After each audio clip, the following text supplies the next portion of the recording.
अस्सलाम वालेकुम रहमतुल्लाहि व बरकातुहू। प्यारे बच्चों, आज हमारी उर्दू की ऑनलाइन क्लास है और आज की क्लास में हम स्टार्ट करेंगे अपना उर्दू वर्क। यानी आज हमें रीडिंग करनी है। कौन से लेसन की? सबक नंबर 19। ये जो सबक नंबर 19 है, मैं इसके बारे में आपको बताना चाहूँगी कि ये जो है सबक हमने स्किप किया हुआ है।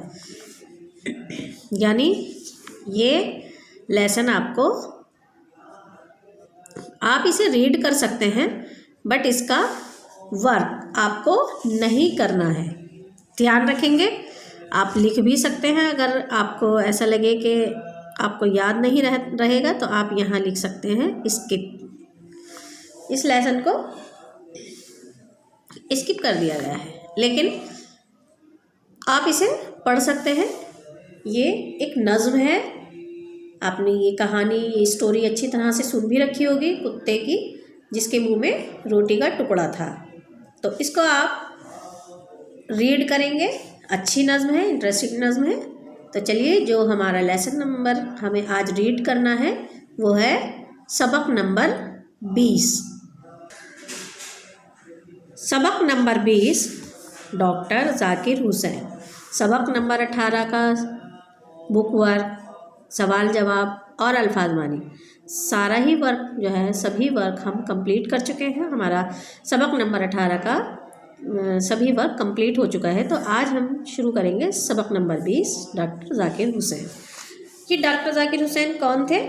जब हम इस चैप्टर को पढ़ेंगे तो इनके बारे में हमें बहुत सारी मालूमात मिलेगी कि ये कौन थे, क्या करते थे, या किस तरह की ये शख्सियत थे। तो चलिए स्टार्ट करते हैं। डॉक्टर जाकिर हुसैन का पूरा नाम जाकिर हुसैन खां था। क्या नाम था उनका पूरा? जाकिर हुसैन खां। वो 8 फरवरी सन 1897 ईस्वी को हैदराबाद में पैदा हुए। कहाँ पैदा हुए थे वो? हैदराबाद में। अंडरलाइन करेंगे ताकि आपको अगर पूछा जाए कोई क्वेश्चन तो आप इजीली आंसर दे सकें। और कब पैदा हुए थे वो? 8 फरवरी 1897। ये सन है। ईस्वी सन जो होता है, हिजरी सन अलग होता है और ईस्वी सन अलग होता है।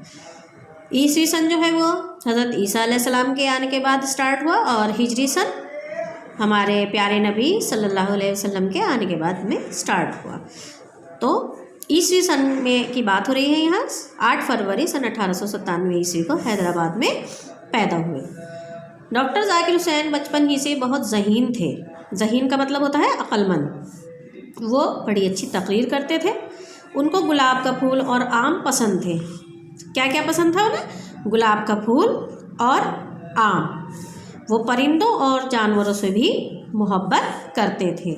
यानी उन्हें आम भी पसंद था, गुलाब का फूल भी पसंद था, और वो परिंदों और जानवरों से भी मोहब्बत करते थे। जैसा कि आपने देखा है अक्सर कि बच्चे जानवरों को कभी कभी तंग करते हैं, किसी जानवर को भी ईंट उठाकर मार देते हैं, तो ये गलत बात होती है। तो चलिए आगे देखते हैं आगे क्या लिखा हुआ है अगले पैराग्राफ में। यहाँ पर हमारा एक पैराग्राफ कंप्लीट हुआ है। नेक्स्ट पैराग्राफ देखते हैं। डॉक्टर जाकिर हुसैन हिंदुस्तान के सदर जमहूरिया बने। सदर जमहूरिया यानी राष्ट्रपति, प्रेसिडेंट। जो राष्ट्रपति होते हैं ना, हमारे राष्ट्रपति, उन्हें हम उर्दू में सदर जमहूरिया कहते हैं। जो अब आपके करंट जो प्रेसिडेंट हैं वो कौन है, उनके आप नाम ज़रूर मुझे बताएंगे। ये आपके लिए क्वेश्चन है। मैंने आपसे पूछा है कि जो आपके अब जो प्रेसिडेंट हैं उनका आपको मुझे नाम बताना है। ठीक है। तो ये सदर जमहूरिया माने इब्तदा में वो एक उस्ताद थे। इब्तदा कहते हैं शुरू में। जैसे कोई भी काम शुरू किया जाए अगर, तो शुरुआत जो होती है वो थोड़ा छोटे लेवल से होती है, और बढ़ते बढ़ते बढ़ते बढ़ते लेवल जो है वो बड़ा होता चला जाता है। वो एक उस्ताद थे। इब्तदा में वो एक उस्ताद थे। वो जामिया मिलिया के मदरसे में बच्चों को पढ़ाते थे। जामिया मिलिया आपने नाम सुना होगा, जो कि दिल्ली में ही है, ओखला में जामिया मिलिया। ठीक है। तो जामिया मिलिया के मदरसे में बच्चों को पढ़ाते थे। उन्हें बच्चों से बहुत मोहब्बत थी। वो बच्चों के साथ घुल मिल जाते थे, उनके साथ खेलते थे, उनके साथ बैठकर खाना खाते थे।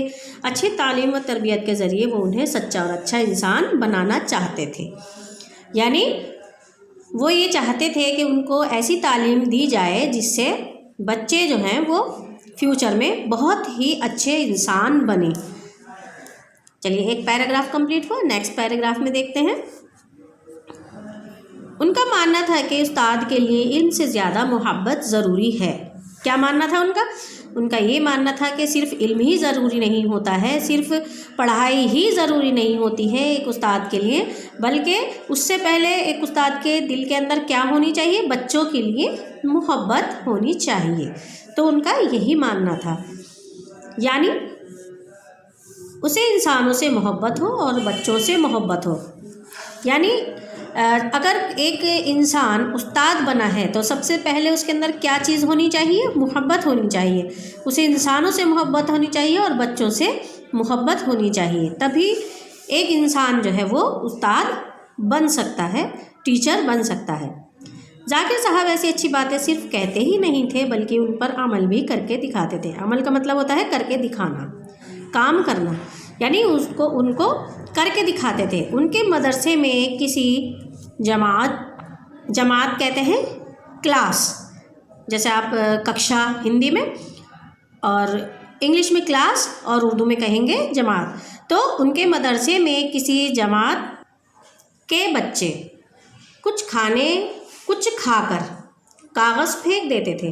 यानी बच्चों की आदत होती है खाया और अपनी सीट के नीचे कागज़ फेंक दिए, तो यही उनकी भी आदत थी। क्या करते थे? कुछ खाकर कागज़ फेंक देते थे। तो जाकिर साहब किसी बच्चे से ना कहते, यानी जाकिर साहब ऐसे थे कि वो बच्चों से नहीं कहते थे कि ये तुमने फेंका है कागज़ तो इसे उठाओ और डस्टबिन में डालो, बल्कि वो क्या करते थे?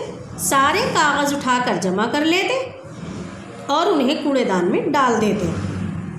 कुछ अरसे बाद बच्चों को मालूम हो गया कि सफाई की अहमियत क्या है। जैसे कि हमारे देश में स्वच्छ भारत अभियान भी आपको मालूम होगा चलाया जाता है, और आपके स्कूल में भी हर महीने 25 जो डेट आती है मंथ की, उसमें भी सफाई दिवस मनाया जाता है, इसीलिए ताकि आपको मालूम हो सके कि सफाई की अहमियत क्या है। और फिर बच्चे कूड़े को कूड़ेदान में ही डालने लगे। यानी उससे क्या असर हुआ उनके ऊपर कि बच्चों को शर्म आने लगी कि हम खाकर फेंक देते हैं कागज़ इधर उधर, और हमारे उस्ताद आते हैं, हमारे टीचर आते हैं और वो उसको उठाकर कूड़ेदान में डालते हैं, और हमसे कभी नहीं कहते कि इन्हें उठाओ और कूड़ेदान में डालो। तो उनको शर्म आई और क्या हुआ? वो अपने मतलब जो कूड़ा होता था वो सिर्फ कूड़ेदान में ही डाला करते थे। एक मर्तबा जाकिर हुसैन किसी हॉस्टल के कमरे में गए तो देखा वहाँ बहुत गंदगी थी। यानी स्कूल में, कॉलेजेस में जब हॉस्टल्स भी होते हैं तो वहाँ जब वो गए तो उन्होंने एक कमरे में देखा, क्या देखा कि बहुत गंदगी थी। उन्होंने झाड़ू उठाकर कमरे की सफाई शुरू कर दी। यानी एक उस्ताद होते हुए उन्होंने क्या किया? झाड़ू उठाई और सफाई करनी शुरू कर दी। जो लड़के कमरे में रहते थे वो शर्मिंदा हुए, यानी उनको शर्म आ गई कि ये क्या हुआ, हमारे उस्ताद जो है वो झाड़ू लगाने लगे हमारे कमरे में आते ही, तो और फिर सफाई की तरफ ध्यान देने लगे। इस तरह से क्या हुआ? फिर उनको सफाई की आदत पड़ गई। उन्हें लगने लगा कि कहीं ऐसा ना हो कि फिर से हमारे कमरे में हमारे टीचर आए, हमारे उस्ताद आए और वो फिर से हमारे कमरे की सफाई में लग जाए। तो उससे क्या हुआ? उनको सफाई की आदत पड़ गई। एक बार कोई तालिब इल्म कहते हैं स्टूडेंट को, विद्यार्थी हिंदी में कहेंगे विद्यार्थी और उर्दू में कहेंगे तालिब इल्म स्टूडेंट, ठीक है। तो एक बार कोई तालिब इल्म शेरवानी के बटन लगाए बगैर जाकिर साहब के सामने आ गया। जाकिर साहब ने आगे बढ़कर उसके बटन लगा दिए और कहा कि मेरा दफ्तर पास ही है, जब कभी ज़रूरत पड़े तो आवाज़ देना, मैं आके बटन लगा दूंगा। यानी उन्होंने उसे डांटा नहीं कि तुमने बटन क्यों नहीं लगाए हुए हैं शेरवानी के, बटन लगाओ, बल्कि उन्होंने खुद बढ़कर उसके शेरवानी के बटन लगा दिए और कहा कि मेरा दफ्तर पास में है, जब भी ज़रूरत पड़े मुझे आवाज़ लगा देना, मैं आके बटन लगा दूंगा।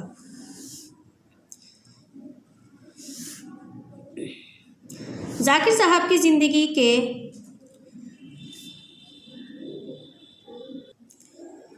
इन वाक़यात से हमें सबक मिलता है कि किसी को नसीहत देने से अच्छा है कि उस काम को खुद करके दिखाओ। यानी नसीहत नहीं करना है बल्कि उसे खुद करके दिखाना है। जैसे अगर हमें बच्चों में नमाज की आदत डालनी है तो सबसे पहले क्या करना होगा, पहले ख़ुद को नमाज की आदत डालनी होगी, तभी आप बच्चों को नमाज के पढ़ने के लिए कह सकते हैं। तो ये करके ही दिखाना चाहिए।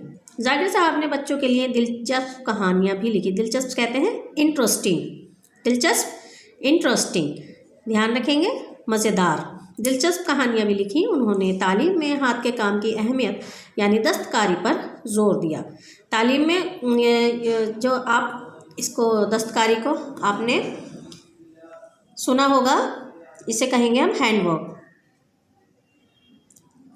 यानी जो हाथों से काम किया जाता है जरदोज़ी वगैरह का, उसे हम दस्तकारी कहते हैं, हैंडवर्क। टोकरियाँ बनाना, हाथों से ही टोकरियाँ बनाना या दरियाँ बुनना या और भी बहुत सारे काम जैसे सितारे मोती वगैरह लगाना, ये सब दस्तकारी में ही आते हैं। तो उन्होंने दस्तकारी पर जोर दिया।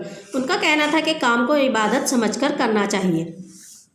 आपने सुना भी होगा कि आप दिन भर इबादत कर सकते हैं। वो किस तरह कि आप काम कर रहे हैं तो साथ में अल्लाह का जिक्र भी रखें, तो वो काम जो है वो आपके इबादत में शुमार हो जाता है। तो इसीलिए काम को क्या समझना चाहिए, इबादत, कि ये भी अल्लाह की इबादत है। जो भी काम हो उसे दिल लगाकर, शौक़ और मेहनत से करना चाहिए। सदर बनने से पहले वो हिंदुस्तान के वज़ीर तालीम और बिहार के गवर्नर भी रहे। वज़ीर तालीम कहते हैं एजुकेशन मिनिस्टर, शिक्षा मंत्री। क्या होते हैं वज़ीर तालीम? एजुकेशन मिनिस्टर, और हिंदी में कहेंगे शिक्षा मंत्री। तो वो हिंदुस्तान के वज़ीर तालीम भी रहे और बिहार के गवर्नर भी रहे, यानी बिहार के गवर्नर भी बने वो। तो इस तरह से ये उनकी ज़िंदगी का सफ़र था जिसके बारे में आज आपने पढ़ा। तो सबसे पहले वो क्या बने, उस्ताद। कहाँ पढ़ाते थे वो? जामिया मिलिया में, जो कि ओखला में है। उसके बाद वो वज़ीर तालीम भी रहे, बिहार के गवर्नर भी रहे, एंड लास्ट में क्या बने वो? सदर जमहूरिया, यानी राष्ट्रपति, प्रेसिडेंट।